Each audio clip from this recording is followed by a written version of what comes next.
Hey, Kiris here.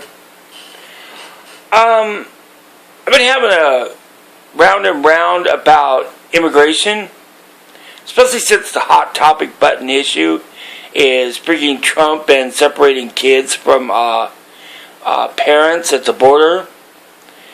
And mostly when we're dealing with Hispanics and the issues with Mexico, I'd say we do need immigration reform. And that's why I'm very anti-immigration.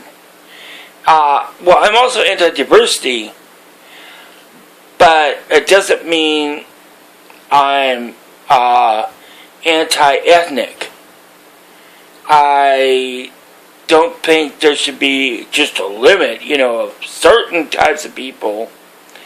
But I think we need to separate the issue between nationality and ethnicity. And the reason I don't just say diversity or multiculturalism is because I believe in uniculturalism. There's a social libertarian aspect to this. And I just can't simply subscribe to what I call freaking postmodern neo-Marxism. I guess that sounds better than cultural Marxism or such like that.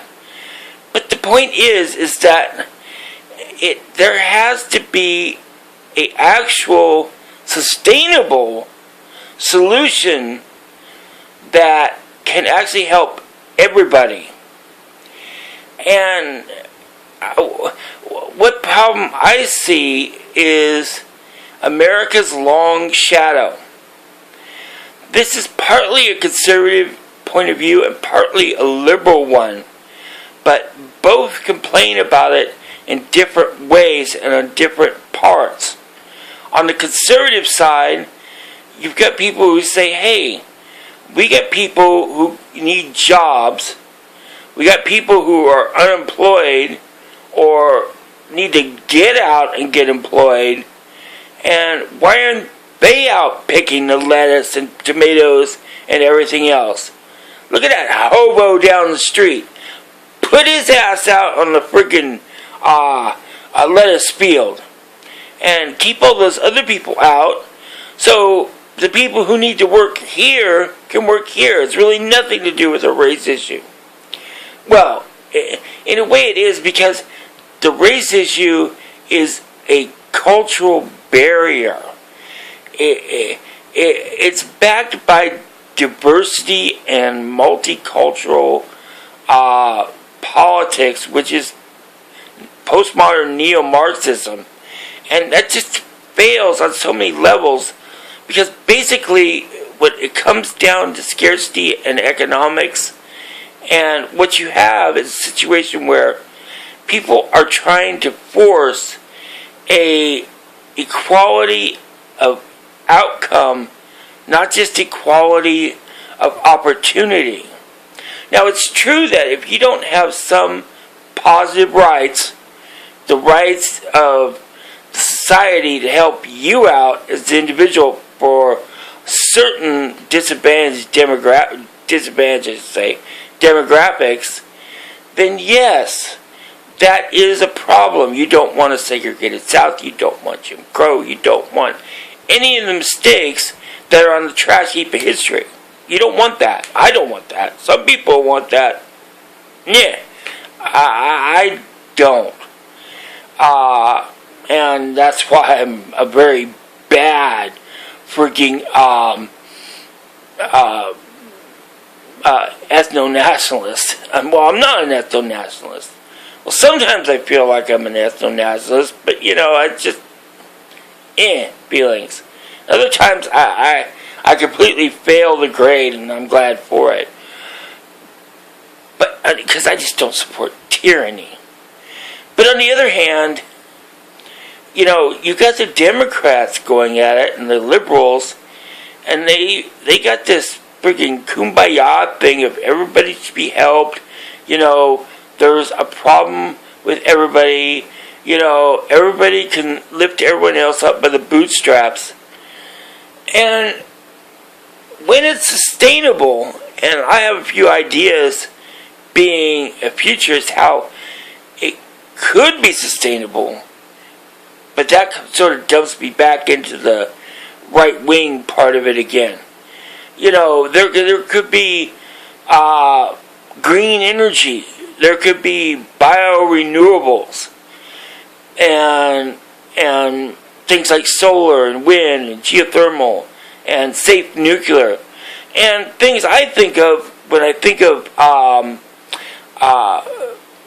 waste, bio-waste, bio-oil, and waste oil is a very good idea, at least not in a freaking ozone creating freaking or destroying CO2 problem, but at least in ground waste and water waste is freaking clean coal. Now people go, what are you talking about, clean coal? That's just a freaking coal industry freaking making freaking la-di-da green posters when it's not really true. And it sort of is true because, you know, they do just try to market this stuff that only is it's really not anything, to be honest, too much. You know, it's better, but it costs more to clean and you use up more oil and energy. So it's a rob Peter to pay Paul sort of thing.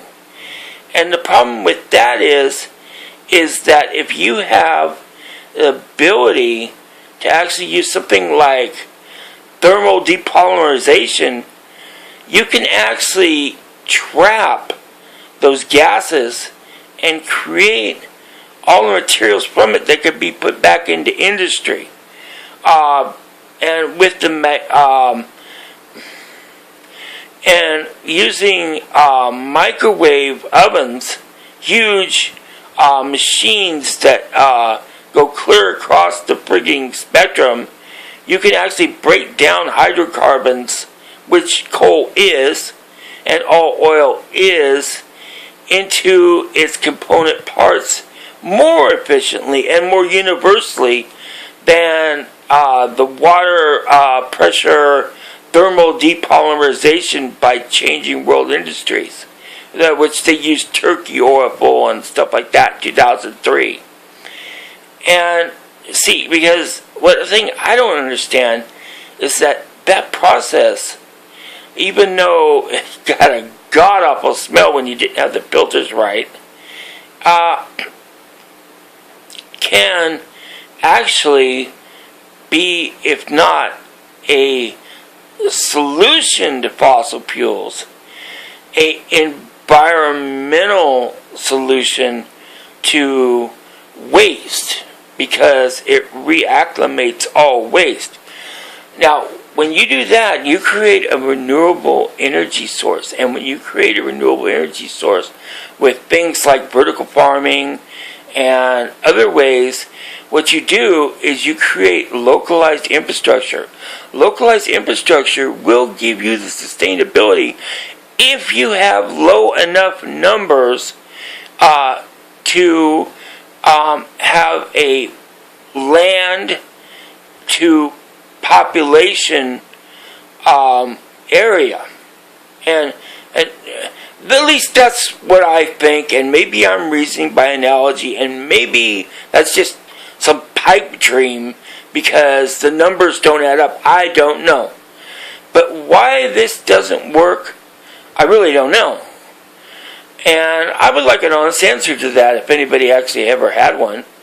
I'm going to try to send information and see, why people think. Because all I get when I hear that it won't work, is because they're trying to use bio-oil to replace fossil fuels when you could take bio-oil and bio-waste and process fossil fuels and coal and other carbons and things and have a natural subsidy for farms. Instead of plowing whole fields under, you just freaking you pick the best, and you have a natural co-op subsidy of agriculture and foods that you use the best to put to the market, and you give a lower price to the others to create bio-oil.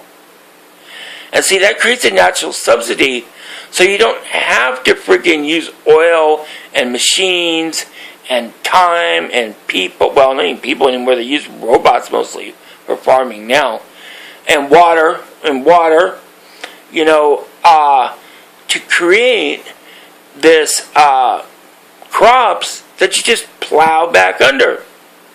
Because the farmers can't make any money because there's too much abundance. Isn't that a goddamn thing, that there's too much of something and it's not sustainable because freaking there is too low a price, and that price needs to be freaking passed on to freaking people, so you can so while you lower the prices, you increase the freaking quality of life and the consumer resource. But no, it can't work, you know, and that's something you're going to have to work out. Now, things like vertical farming, for example, and why we are running low on things like fresh water is because vertical farming would use 10% of the standard water that horizontal farming or regular ground level agricultural farming, open farming would, without the need of all the pesticides and the silt that go into the water. Nothing would have to go back into a landfill or a river or an ocean barge ever again. And I think that if that happened, the environment would pick up so well that it would cause a lot of the problems with global warming and other things to go away, because the planet could process those freaking problems. And when you get that, and you get a localized infrastructure because of that, what you get is an increased value of life, quality of life. And when that increases a natural prosperity, what you get is you could put more resources into social ideas and social plans and aid and all the other things that we can't do now, because we have to have oil to freaking, we fight for oil, we freaking depended on oil, and we'll always be dependent upon oil. But the fact is that we can actually stretch it for long periods of time. And in that line of reasoning, it makes absolutely no sense for mass immigration when a person's country could actually adopt the same plan and homogenize the population density, not just in America, but all around the world. And not that every state, not every city should be a city-state, but that that means that national boundaries become important as an alliance of city-states. You know, you look up some of these towns on Google Maps or freaking Google Earth, and most of these places are very small.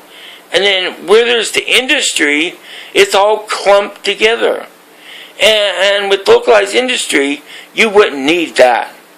So that's why I say, no, we don't need mass immigration and flooding into areas that need to be freaking depopulated or repopulated.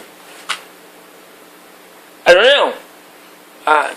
And you know, I can just freaking make my own tacos.